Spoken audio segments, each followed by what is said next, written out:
গভর্নমেন্টের এই যে পলিসিটা, সেই পলিসিটা রাইট না। আমরা অল্টারনেটিভ এই পলিসিটা আমরা মনে করি মাচ মোর বেটার অপশন বাংলাদেশের কনটেক্সটে। কোনো পার্টির সাথে আমি কমফোর্টেবল ফিল করিনি। যেখানে নীতি মিলে না সেখানে তো রাজনীতিতে আসার প্রশ্ন ওঠে না।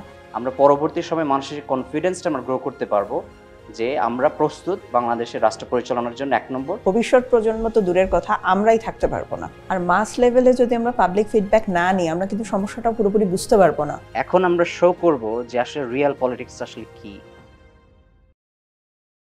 প্রিয় দর্শক, সালামু আলাইকুম। আজকে আপনাদেরকে স্বাগত জানাচ্ছি আমার বাংলাদেশ আমার কথা উইথ ব্যারিস্টার ফুয়াদের এই আজকের শোতে।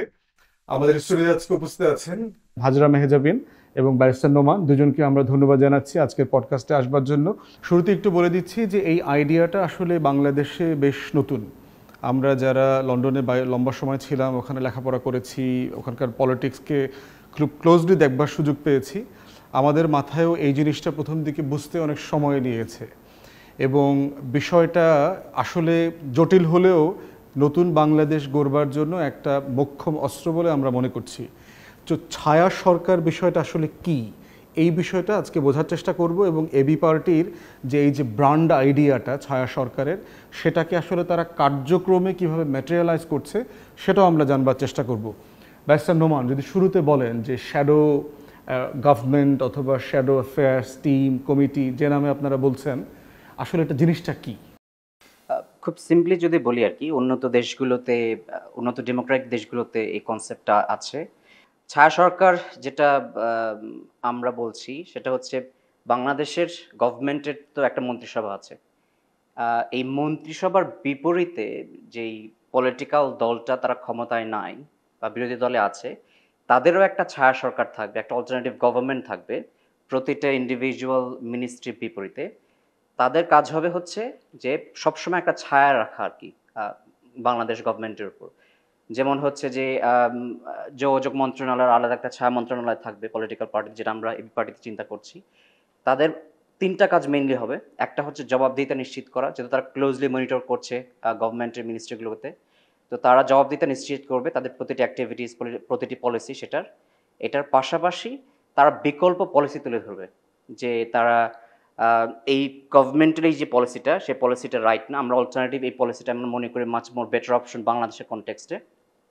সেটা 3 নম্বর হচ্ছে যে তারা মানুষের কাছে একটা কনফিডেন্স তৈরি করবে যে না, দে আর দ্য মানে political party in waiting to run the government আর কি, যে তারা প্রস্তুত বাংলাদেশের জন্য। তারা বাংলাদেশে যদি ইলেকশন হয়, পরবর্তী সরকার তারা যেটা আছে পলিটিক্যাল দলে, তারা সেখানে যেতে পারবে এবং অলরেডি তারা কি করতে চাচ্ছে আর কি সেখানে।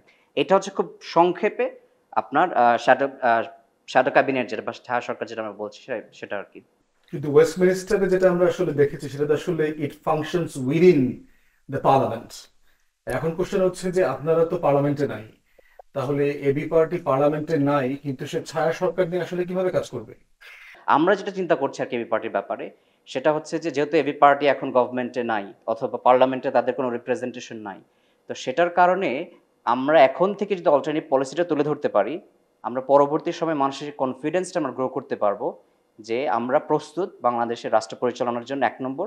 2 নম্বর হচ্ছে আমাদের যে ভিশনটা, বাংলাদেশের পলিটিক্সটাকে পরিবর্তন নিয়ে আসা। কারণ বাংলাদেশের পলিটিক্সের মধ্যে তো এই পলিসি বেস পলিটিক্সটা নাই। বাংলাদেশের পলিটিক্সের মধ্যে হলো যে মারামারি অথবা হানাহানি, এরপর যদি আপনার ওই বিরোধী দলে থাকে সবসময় একটা এর মধ্যে থাকে যে তারা হরতাল করবে, আন্দোলন করবে, মানে পুলিশের সাথে মারামারি করবে, এই ধরনের একটা সবসময় সিচুয়েশনের মধ্যে থাকে আর কি। ওই জায়গা থেকে বের হয়ে এসে আমরা একেবারেই ডাইরেক্টলি, এটা হলো পলিসি গভর্নমেন্ট নিচ্ছে, এটা বাংলাদেশের মানুষের জন্য সুইটেবল না, আমরা অল্টারনেটিভ পলিসিগুলো তুলে ধরছি। মেহজাবিন, আপনি তো রাজনীতিতে বেশ নতুন বলতে হবে, এর আগে কখনো রাজনীতি করেন নাই। তো এবি পার্টি চুজ করবার কি কারণ, অথবা কোন জিনিস আপনাকে তাড়িত করেছে যদি রাজনীতি করি তাহলে এবি পার্টির সাথে করতে পারি? রাজনীতিতে মেয়েদের আসা যাবে বা আমাদের মতো কনজারভেটিভ ফ্যামিলির মেয়েরা রাজনীতিতে আসতে পারবে, এই চিন্তাটা কোনো সময় আমাদের মাথায় আসেনি। এবি পার্টি সাথে পরিচিত হওয়ার আগে কোনো পার্টির সাথে আমি কমফোর্টেবল ফিল করিনি। আমার কাছে মনে হয়নি যে তাদের রাজনীতির সাথে আমার নীতি মিলে, এবং যেখানে নীতি মিলে না সেখানে তো রাজনীতিতে আসার প্রশ্ন ওঠে না। সো যখন আমি অ্যাকচুয়ালি এবি পার্টির সবচেয়ে ইমপ্রেসড হয়েছি, আপনার মনে আছে কিনা জানি না, আমাদের বিখ্যাত প্রধানমন্ত্রী শেখ হাসিনা কিছুদিন আগেই, বেশি দিন হয়নি, ইন্ডিয়ায় গিয়ে একটা রেল চুক্তি করছিল বাংলাদেশের ভিতর দিয়ে। ইন্ডিয়ার রেল রেল রেল ট্রানজিট হবে, রেল লাইনে রেল যাবে, ওদেরই রেলগাড়ি আমাদের ভিতর থেকে যাবে তাদের 7 সিস্টার। তো এই জিনিসটা বাংলাদেশের জন্য আমি ফিল করছি যেটা বাংলাদেশের স্বার্থের জন্য অত্যন্ত খারাপ, এবং ওই সময় কোনো বিরোধী দল এটা নিয়ে কোনো কথা বলেনি এক্সেপ্ট এবি পার্টি। এবং আমি অত্যন্ত আশ্চর্য হয়েছি যে একটা পার্টি ওই মুহূর্তে, যাদেরকে এভাবে করে কেউ চিনে না, তারা এতটা সাহস করে, বিকজ আমিও জানি ওই সময় সিচুয়েশন কত খারাপ ছিল, এবং ওই সময় এই কথাটা বলা, এটা তো সরকারের অলমোস্ট চ্যালেঞ্জ করা সরকার, মানে ওটার মধ্যে অনেকেই বলছে নিরাপত্তা চুক্তিও ছিল, যেটা পরে ওরা ডিসক্লোজ করে নাই। সো ওই মুহূর্তে আপনারও স্পিচ আমি শুনছি, তাজুল ভাইও ওই সময় ছিল যতটুকু আমার মনে পড়ে, ওনার স্পিচ শুনছি, এবং আমার কাছে মনে হলো যে যেটা আমি বলার চেষ্টা করছি বা যেটা আমার মাথায় আসছে অ্যাজ এ বাংলাদেশি সিটিজেন, আমি নিজের বাংলাদেশি হিসাবে আমাদের বাংলাদেশের ভালোর জন্য, এবং যেটা মনে করছি যে বাংলাদেশের স্বার্থ ক্ষতি হবে, সেটা আমি তো বলতে পারিনি, যেহেতু আমার ওই মুহূর্তে কোনো প্ল্যাটফর্ম ছিল না।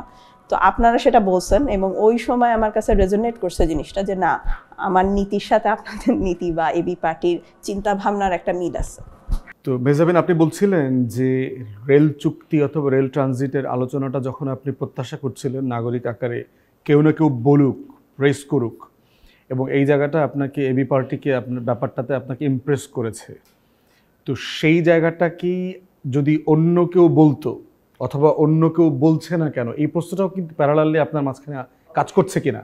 ওই সময় যারা উল্লেখযোগ্য বিরোধী দল ছিল, তারা ওই সময় আমার যতটুকু মনে পড়ে এই রেল প্রসঙ্গে কোনো কথাই বা কোনো বিবৃতি দেয়নি, সেটা আমাকে প্রচণ্ড হতাশ করছে। সাধারণ একটা মানুষ হিসাবেও আমি বুঝতে পারছি যেটা আমাদের বাংলাদেশের স্বার্থের জন্য প্রচণ্ড ক্ষতিকর, এটাতে প্রচণ্ড রিস্ক আছে, এবং এটা পরবর্তীতে গিয়ে আমাদের জন্য গলার কাটা হিসাবে দাঁড়াতে পারে। এবং একবার যদি কোনো চুক্তি বাস্তবায়ন হয়ে যায়, সেটাকে উইথড্র করা খুবই মুশকিল, যেহেতু ওটা অলরেডি ডান। তো এই অবস্থায় আমাদের সার্বভৌমত্ব যখন প্রশ্নবিদ্ধ, তখন কোনো বিরোধী দল একটা বিবৃতি পর্যন্ত দিতে পারলো না, এটা আমাকে প্রচণ্ড হতাশ করছে এবং এবি পার্টির প্রতি প্রচণ্ড আগ্রহ তৈরি করছে। আচ্ছা, ব্যারিস্টার নোমান, একটু বলেন যে আপনারা যেটা ইন্ট্রোডিউস করতে চাচ্ছেন অথবা করছেন অলরেডি হয়তো, মানে এটা আসলে কত দূর? আপনারা তো 5 বছর পূর্তি উদযাপন করলেন কদিন আগে এবি পার্টি, তো এই শ্যাডোর কোনো কার্যক্রম কি আসলে আছে, না এটা এখনো আপনাদের আইডিয়াতে? আমাদের এতদিন আইডিয়াতে ছিল, আমরা যেটা বলছি আর কি, যে আমরা একটা ফেজ, 5 বছর ছিল এবি পার্টির একটা ফেজ, 5 বছর পূর্তিতে আমরা সেকেন্ড ফেজ আমরা যাচ্ছি। 5 বছর আমাদের স্ট্রাগলটা ছিল স্বৈরাচার বিরোধী স্ট্রাগল, নিজেদের নিবন্ধন পাওয়া, দলটা গোছানো, সারা বাংলাদেশে এবি পার্টি ছড়িয়ে দেওয়া। কিন্তু এখন যখন একটা স্বৈরাচার পতন হলো এবং আমরা দেখলাম যে মানুষের, আমরা যে চিন্তাগুলো করছি এবং যে নতুন রাজনীতির কথা বলছি, এখনকার ইয়াং জেনারেশনরাও কিন্তু সেই চাওয়াটা তাদের মধ্যে আছে। এ কারণে বলছি এখন আমরা সেকেন্ড ফেজে আছি। এখন আমরা শো করব যে আসলে রিয়েল পলিটিক্স আসলে কী। বাংলাদেশে তো 54 বছর রিয়েল পলিটিক্স হয় নাই, কারণ যেটা হয়েছে ট্যাগিংয়ের রাজনীতি, মারামারির রাজনীতি, হানাহানির রাজনীতি, দমন নিপীড়নের রাজনীতি। কিন্তু আসল রাজনীতি যেটাকে আমরা বলি সেবা ও সমস্যা সমাধানের রাজনীতি, পলিসি বেসড রাজনীতি, সেই জিনিসগুলো বাংলাদেশে এখন পর্যন্ত হয়নি। এখন আমরা চেষ্টা করছি সেকেন্ড ফেজে, প্রিপারেশন স্টেজে আছি। সেখানে আমরা চেষ্টা করছি যে একটা গ্রুপ অফ পিপল যারা বিভিন্ন সেক্টরে এক্সপার্ট যারা আছেন, তাদের সাথে আমরা কানেক্ট করার চেষ্টা করছি। ইয়াং জেনারেশনের মধ্যে যারা, যেমন কেউ গণপরিবহনে কাজ করতে চায় বা আগ্রহ আছে, তাদেরকে আমরা উঠিয়ে নিয়ে আসার চেষ্টা করছি। কেউ হয়তো আইটি সেক্টরে কাজ করতে চায়, কেউ হয়তো বাংলাদেশের কর্মসংস্থান নিয়ে কিছু কাজ করতে চায়, তাদেরকে আমরা উঠিয়ে নিয়ে আসছি। তাদেরকে নিয়ে আমরা যেটা করতে চাচ্ছি উইদিন ফিউ মান্থস, যে আমরা একটা টিম সেট করে ফেলবো। এই টিমটা যখন দাঁড়িয়ে যাবে, তখন আমরা এটা মানে ওপেনলি এটা আমরা আমাদের শ্যাডো কমিটি সেটা আমরা ঘোষণা করব। সেটার মাধ্যমে আমরা যেটা চেষ্টা করছি, অ্যাটলিস্ট 10টা থেকে 15টা প্রায়োরিটি সেট করে আমাদের মন্ত্রণালয়ের ব্যাপার, যেমন স্বাস্থ্যসেবা একটা বড় সমস্যা বাংলাদেশের জন্য, পরিবহন একটা সমস্যা, শিক্ষা, পাশাপাশি আইন ও বিচার, এই ধরনের 10 থেকে 15টা প্রায়োরিটি সেট করে সেখানে আমাদের শ্যাডো কমিটি থাকবে, তারা কাজ করবে এবং তারা কন্টিনিউয়াসলি গভর্নমেন্টকে অ্যাকাউন্টেবল করবে এবং অল্টারনেটিভ পলিসি তুলে ধরবে। মেহজাবিন, তো ইতিমধ্যে আপনি শ্যাডো অ্যাফেয়ার্স টিমে কাজ করছেন, তো আপনার এই কয়েক মাসের এই টিমে কাজ করবার অভিজ্ঞতা যদি একটু শেয়ার করেন যে আসলে এক্স্যাক্টলি আপনারা কি করছেন। আমাদের এই মুহূর্তে ঢাকা শহরে বলা হয়ে থাকে 2 কোটির বেশি জনসংখ্যা আছে এবং এটা খুব শীঘ্রই আবাসনের অনুপযুক্ত হয়ে যাবে। সে কারণে আমরা একটা পলিসি পেপার তৈরি করছি যেটাতে 28টা পয়েন্ট আছে, 28 পয়েন্ট আছে এবং ওটা আমরা রাজুক চেয়ারম্যান এবং গৃহায়ন যিনি উপদেষ্টা আছেন ওনাকে অলরেডি সাবমিট করছি এবং আমরা গৃহায়ন সচিবের সাথেও দেখা করছি এবং 3 জনের সাথেই আমরা একটা লেংদি মিটিং করছি।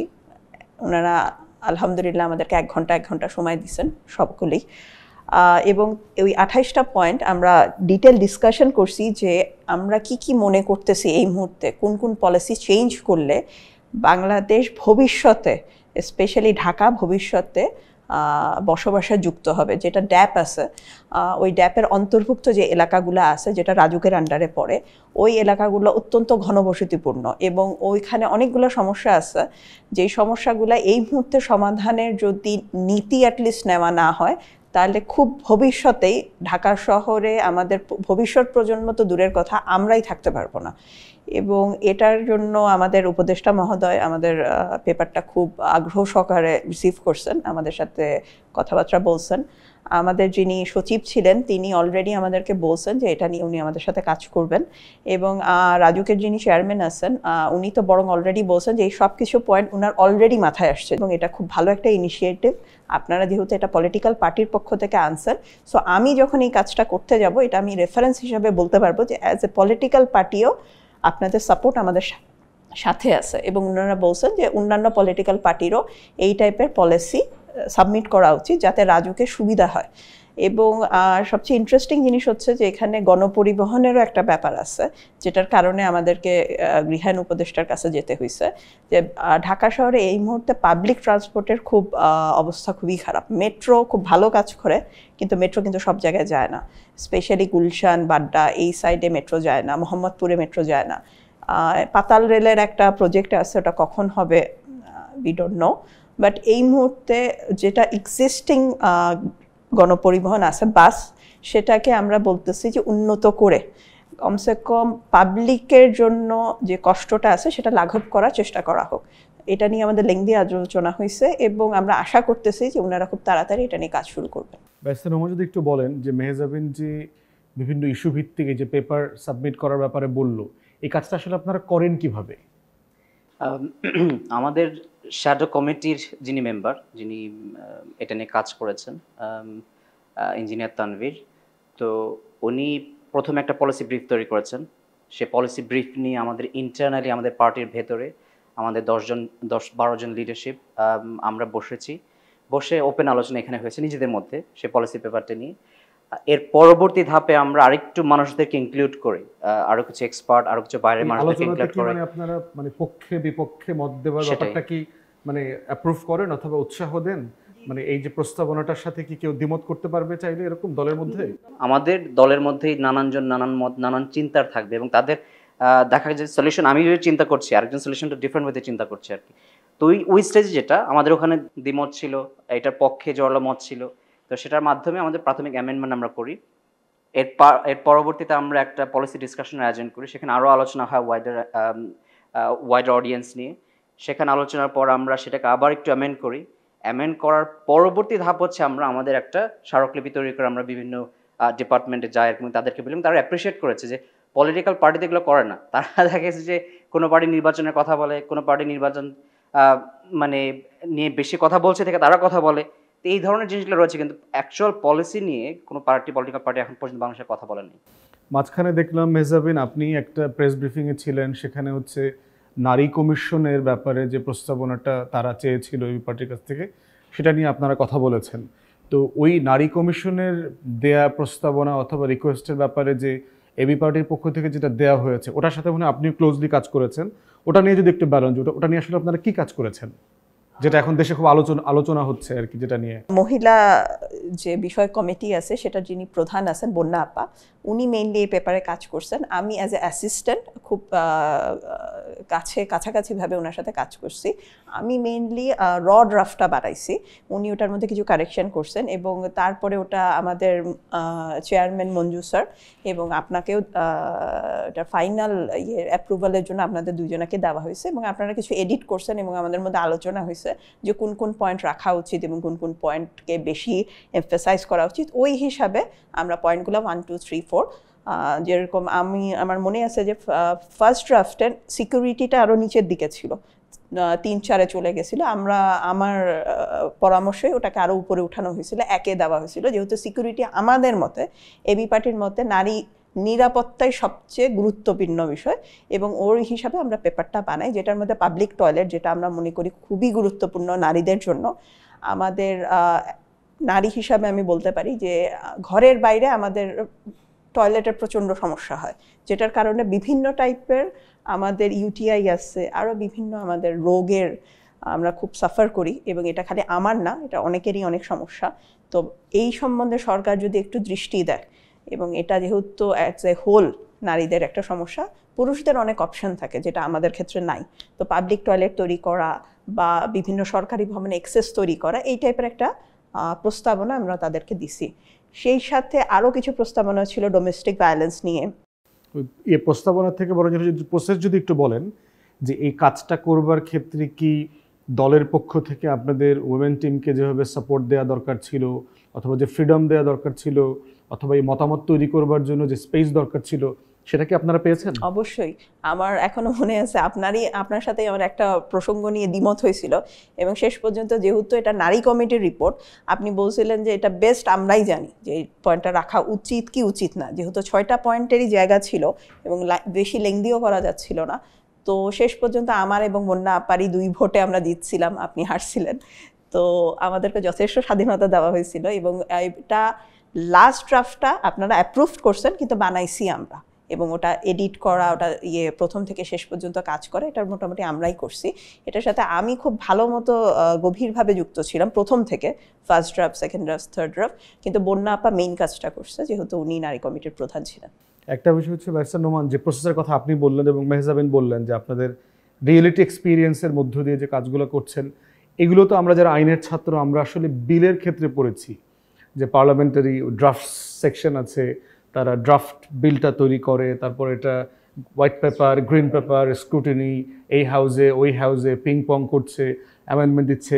তাহলে বিষয়টা কি আপনারা ওই পার্লামেন্টারি মেকানিজমে কি দলের ভিতরে একটা প্র্যাকটিস ডেভেলপ করবার চেষ্টা করছেন? এক্স্যাক্টলি, কারণ আমাদের দলের একটা বড় লিডারশিপ তো আমরা দেশের বাইরে যেতে থাকার সুযোগ হয়েছে, আমরা দেখেছি সেখানকার পলিটিক্স আর কি।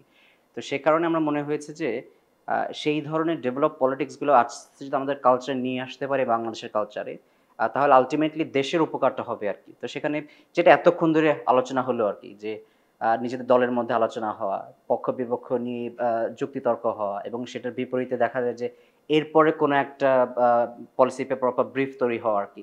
ইনফ্যাক্ট যখন এবি পার্টির যখন প্রতিটা প্রেস ব্রিফিং হয় সেটার আগেও তো একটা প্রিপারেশন হয় আর কি।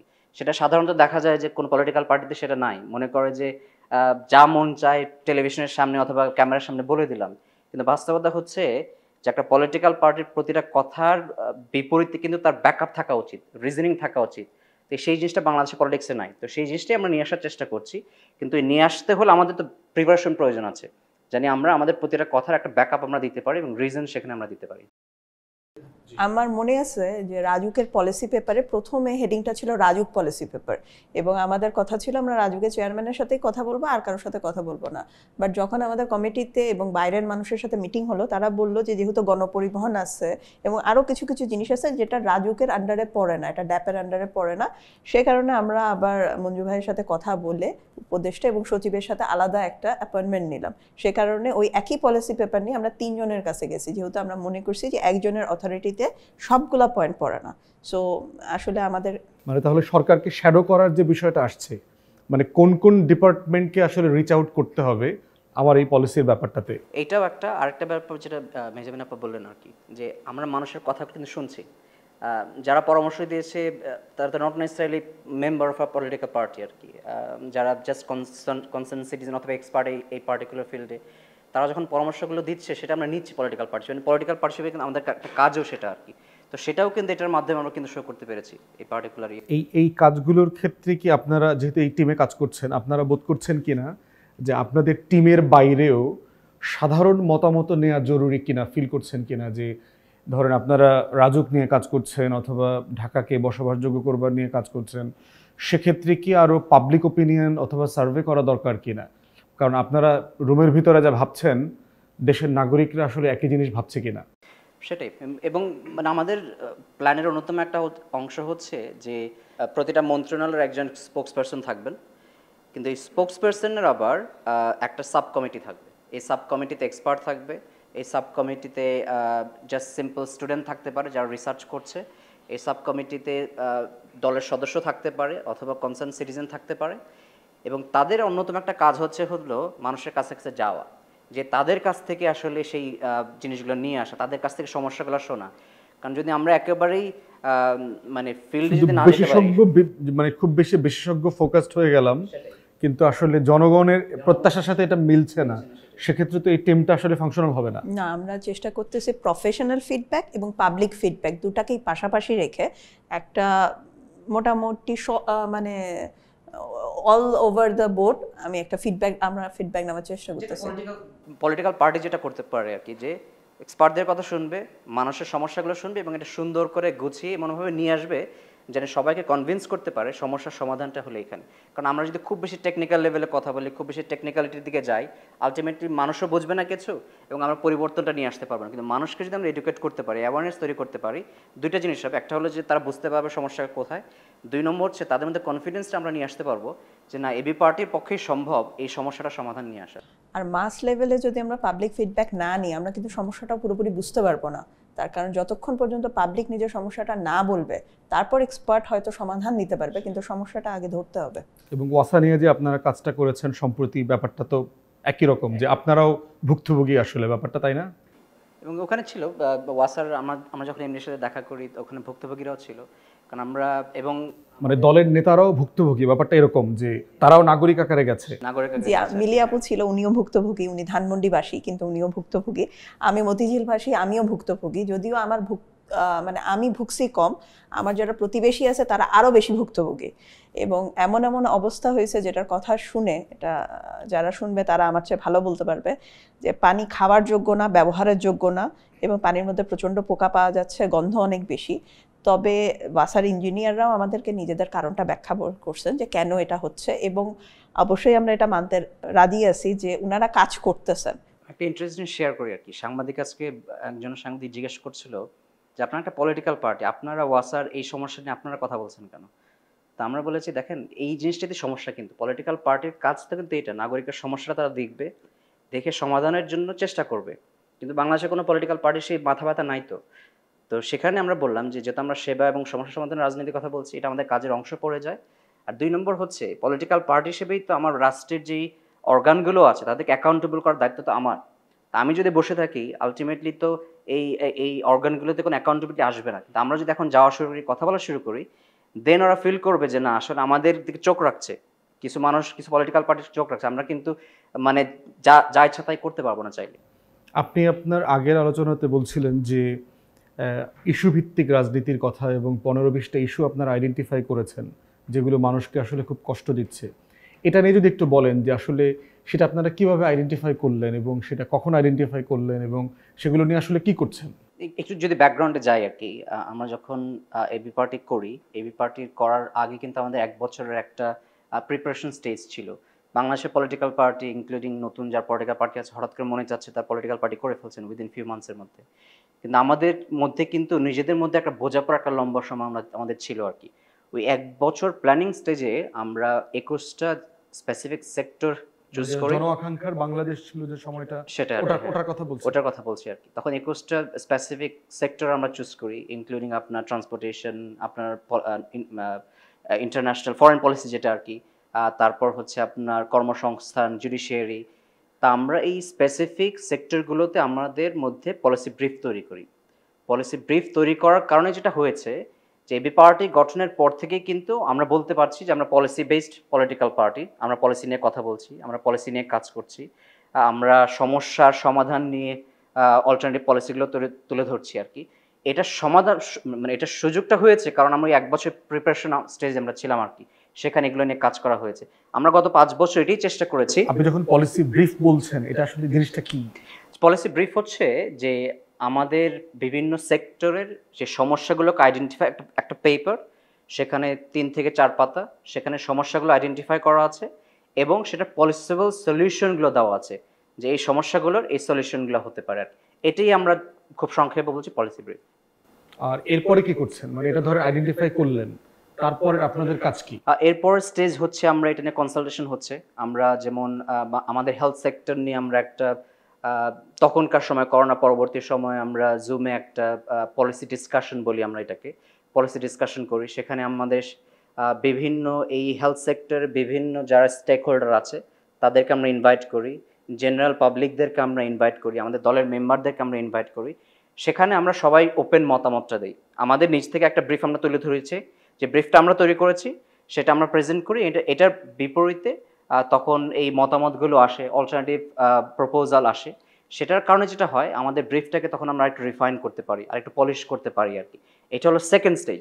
থার্ড স্টেজে হচ্ছে সেখানে আমরা এটা নিয়ে কথা বলতে চাচ্ছি, ক্যাম্পেইন করছি এবং এই বিষয়গুলো নিয়ে আমরা যখনই কোনো ইস্যু তৈরি হচ্ছে, যেমন আমাদের যখনই কোনো ইস্যু আসে কিন্তু এবি পার্টি একমাত্র দল তারা কিন্তু প্রেস ব্রিফিং করে সেই সমস্যাটা তুলে ধরে সে সমাধানটা কিন্তু সেখানে নিয়ে আসে।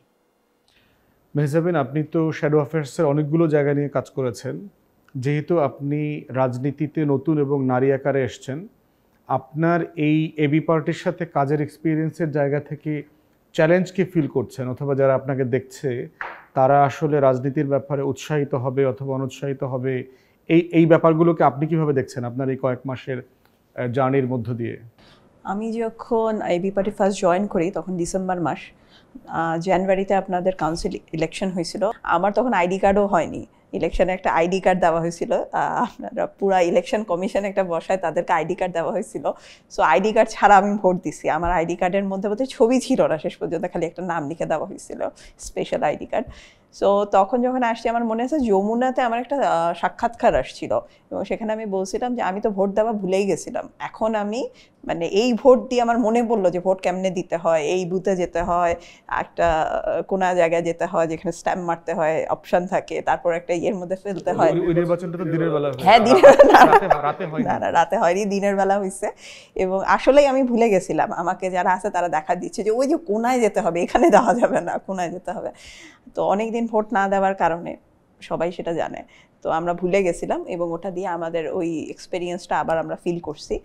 তো তারপর থেকে জার্নি শুরু হলো, এখন মে মাস চলতেছে। আমি আসলে অনেক স্টেজ দেখছি এবং আমি এখনও সিজন পলিটিশিয়ান না অবভিয়াসলি, কিন্তু অনেক এক্সপেরিয়েন্স হয়েছে, অনেক বকাঝকাও খাইছি, যেহেতু আমি অনেক নতুন, শেখার অনেক কিছু বাকি আছে। বকাঝকা মানে কি এটা অপমানজনক অথবা আপনার ডিগনিটিকে একটা হার্ট করে এরকম, না আসলে আপনাকে ট্রেন করা অথবা আপনাকে আগিয়ে নেবার জন্য চেষ্টা করা, সেটা কোন রকম বকাঝকা? বকাঝকাটা শিক্ষামূলক, যেহেতু এমন একটা প্রফেশন যেটা সম্বন্ধে আমি আগে জানতাম না, কিন্তু তারপরেও বকাঝকা খেলে খারাপ তো লাগেই, এমন তো কোনো বকাঝকা নাই যেটা খারাপ লাগে না।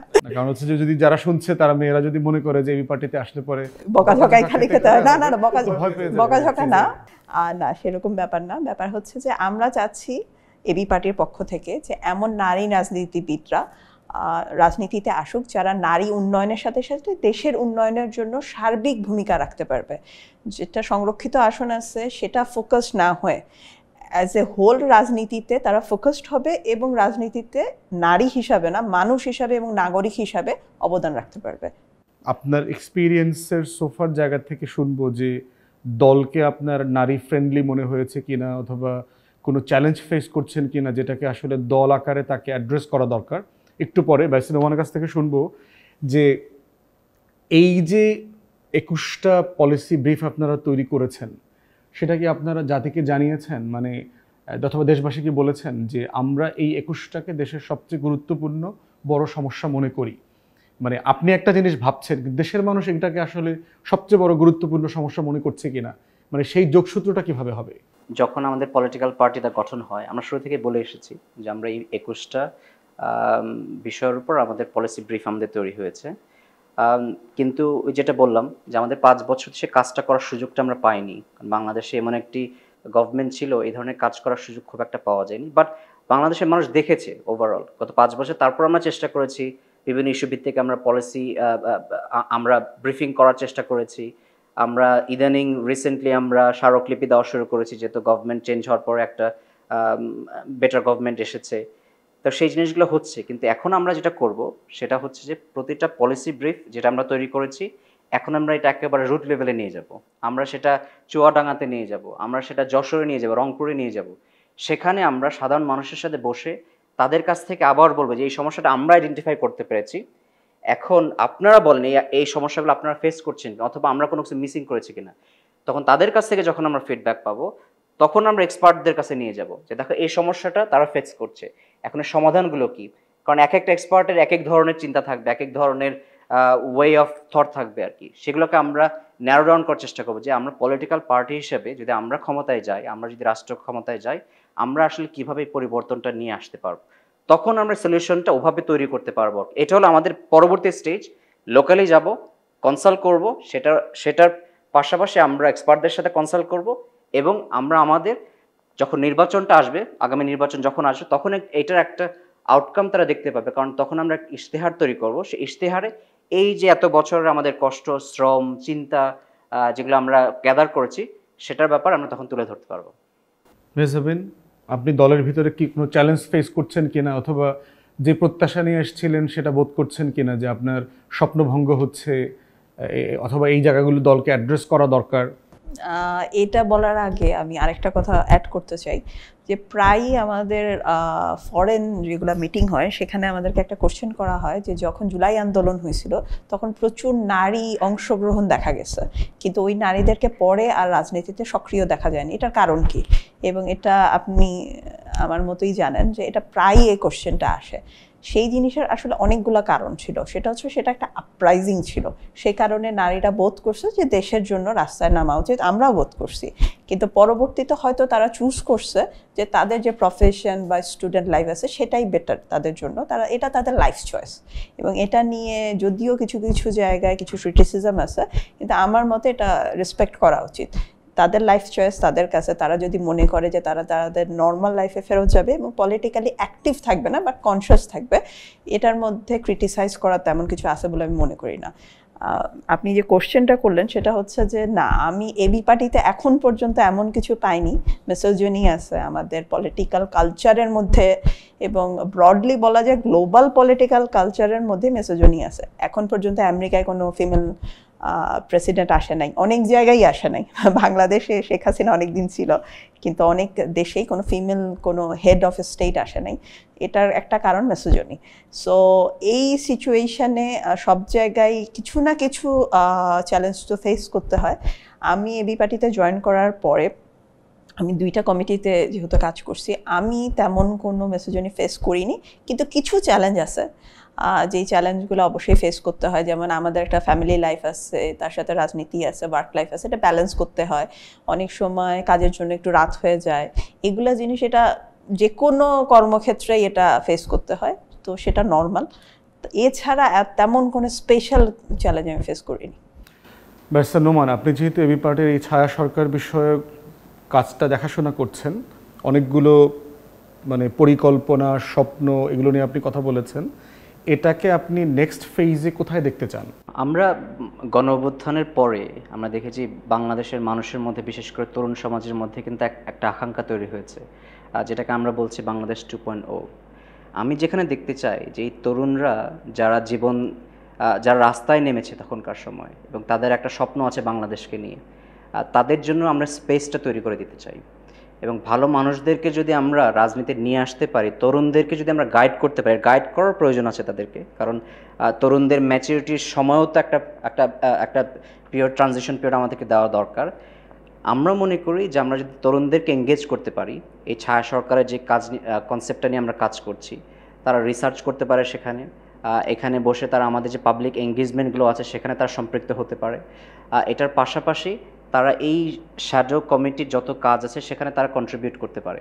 এই তরুণদেরকে আমরা এঙ্গেজ করতে চাই। এটার পাশাপাশি সবচেয়ে বড় যেটা আমরা করতে চাচ্ছি সেটা হচ্ছে বাংলাদেশের পলিটিক্যাল কালচারে একটা পরিবর্তন নিয়ে আসতে চাচ্ছি। সেখানে শ্যাডোটা আসলে কি রোল প্লে করবে? শ্যাডোটা রোল প্লে করছে যে, শ্যাডোটা আমরা বলছি পলিসি বেসড পলিটিক্স, আমরা তখন পলিসি নিয়ে কাজ করবো, আমাদের চিন্তা থাকবে হচ্ছে বাংলাদেশে এই সমস্যাগুলো আছে, এই সমাধানগুলো তখন কি হবে, তখন পলিটিক্যাল পার্টিগুলো সেটা নিয়ে ফাইট করবে। অন্যান্য পলিটিক্যাল পার্টি বলবে এইটা হচ্ছে অল্টারনেটিভ, আরেকটা পলিটিক্যাল পার্টি না এইটা হচ্ছে অল্টারনেটিভ। আমাদের তখন পলিটিক্যাল কম্পিটিশনটা হবে কে বেটার আইডিয়া নিয়ে আসতে পারে, কে বেটার আইডিয়া জেনারেট করতে পারে, কে আরও সুন্দর করে বাংলাদেশটাকে এই সমস্যাগুলোকে সমাধান করতে পারে। তখন যেটা হবে, তখনই বাংলাদেশের রিয়েল পলিটিক্স তৈরি হবে।